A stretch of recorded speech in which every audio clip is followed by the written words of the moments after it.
அனைவருக்கும் வணக்கம். என் குருநாதர் ஷோவாக்கிரனாசுடன் இந்த பதிவில் நம்ம என்ன பார்க்க போகிறோம் அப்படின்னு பார்த்தீங்கன்னா, அதற்கு முன்னால் இந்த சேனலை சப்ஸ்கிரைப் பண்ண அத்தனை நல்வுள்ளவங்களுக்கும் என் மனமார்ந்த நன்றியை தெரிவித்துக் கொள்கின்றேன். கொஞ்ச நாளாக வீடியோ போடாமல் இருந்தது. அது கொஞ்சம் தாமதம் காலமாகவும் ஒரு தடங்கல் காலமாகவும் இருந்தது. இதுக்கப்புறம் கண்டினியூஸாக வீடியோ வரும். இந்த வீடியோவில் நம்ம என்ன பார்க்க போகிறோம் அப்படின்னு பார்த்தீங்கன்னா, ஃப்ரிட்ஜில் கம்ப்ரஸர் மாற்றியும் சவுண்டு ஓவராக இருக்குது. அதற்கு என்ன சொல்யூஷன் பண்ணலாம் அப்படின்றதுக்கான வீடியோ தான் இதை பார்ப்போம். இப்போது என்னுடைய நண்பர் வீட்டில் என்ன செஞ்சாங்கன்னா, ஒரு ஃப்ரிட்ஜ் கம்ப்ரஸர் வந்து புது கம்ப்ரஸர் மாற்றிருந்தாங்க. ஆனால் அது சவுண்டு அதிகமாக இருந்துச்சு. எனக்கு அவர் கால் பண்ணியிருந்தார், மாதிரி சவுண்டு ஓவராக இருக்குது, நைட்டில் படுக்கிறதுக்கு பயமாக இருக்குது, எதாவது வெடிச்சிருமோ அப்படின்ற மாதிரி இருக்குது அப்படின்னாரு.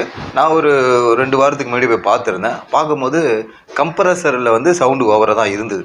அது என்ன காரணம் அப்படின்னு பார்த்தீங்கன்னா தான் புரிஞ்சுது. அதாவது ஏற்கனவே அந்த ஃப்ரிட்ஜு வந்து 600 கேஸ் உள்ள ஃப்ரிட்ஜு. அந்த 600 இருக்கிற கம்ப்ரஸரை வந்து மெக்கானிக் வந்து மாற்றிட்டு போய்க்கிறாங்க. அப்போது என்ன பண்ணிக்கிறாங்க, 600 எடுத்துகிட்டு இப்போ 600 கேஸ் உள்ள கம்ப்ரஸர் வந்து நம்ம நாட்டில் பரவலாக கிடைக்காது. 134 கம்ப்ரஸர் தான் கிடைக்கும். அப்போ அந்த 134 கம்ப்ரஸர் வாங்கி அவங்க ஃபிட் பண்ணியிருக்கிறாங்க. ஃபிட் பண்ணியிருக்கும் போது அவங்க என்ன பண்ணியிருக்கிறாங்க, கொஞ்சம் சின்ன தவறு பண்ணியிருக்கிறாங்க. அந்த தவறால் தான் அந்த கம்ப்ரஸரில் சவுண்டு வருது. அது என்ன தவறு அப்படின்றத நம்ம பார்ப்போம். இப்போ பார்த்தீங்கன்னா, இதுதான் கம்ப்ரஸர், இது கண்டென்சர் காயில் வரும், இது வந்து எவாபரேட்டர் காயில்.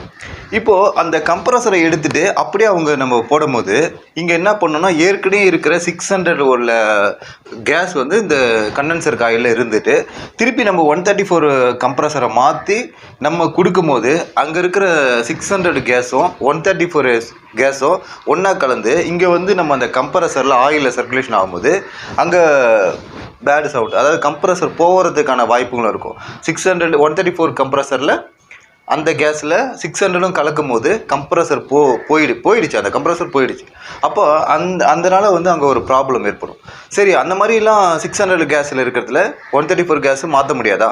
கண்டிப்பாக மாற்றலாம். மாற்றும் போது என்ன செய்யணும்னா, இந்த கம்ப்ரஸரை நம்ம செட் பண்ணிவிட்டு எல்லாம் பற்ற வச்சுட்டு இந்த செக்ஷன் பைப்பு மட்டும் நம்ம கொடுக்கக்கூடாது. கம்ப்ரஸரை நம்ம ரன் பண்ணிவிட்டு இங்கேருந்து நம்ம ப்ரெஸ் பண்ணணும். நல்லா ப்ரெஸ்ஸிங் பண்ணிவிட்டு உள்ளே இருக்கிற கேஸோ ஏர்லாம் எல்லாத்தையும் எடுத்துகிட்டு அதுக்கப்புறம் என்ன பண்ணோம், ஒரு 134 கேஸை திருப்பி நம்ம கொஞ்சம் ஏற்றிட்டு அதையும் நம்ம வெளியே எடுத்துகிட்டு வந்துடணும். அப்போ பார்த்தீங்கன்னா உள்ளே இருக்கிற 600 கேஸ் எல்லாமே வந்துடும். அதுக்கப்புறமா நம்ம என்ன பண்ணணும், இந்த செக்ஷன் பைப்பை நம்ம சேர்த்து விடணும். அப்படி சேர்த்த பிறகு தான் அந்த கம்ப்ரஸரும் லைஃபாக இருக்கும். உள்ளே இருக்கிற அந்த 134ம் 600ம் கலக்காது. அப்படி கலக்காமல் இருந்துச்சுன்னா உங்களுக்கு அந்த சவுண்டு வராது.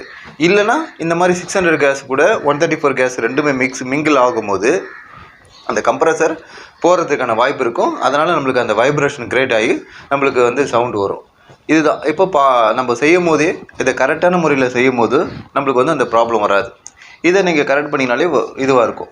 இந்த வீடியோ தான் நான் போடணும்னு எதிர்பார்த்துருந்தேன், அதெல்லாம் போட்டுருச்சு. இந்த வீடியோ பிடிச்சிருந்தா நீங்கள் லைக் பண்ணுங்கள், ஷேர் பண்ணுங்கள், கமெண்ட்ஸ் பண்ணுங்கள், மறக்காமல் சப்ஸ்கிரைப் பண்ணுங்கள். நன்றி, வணக்கம்.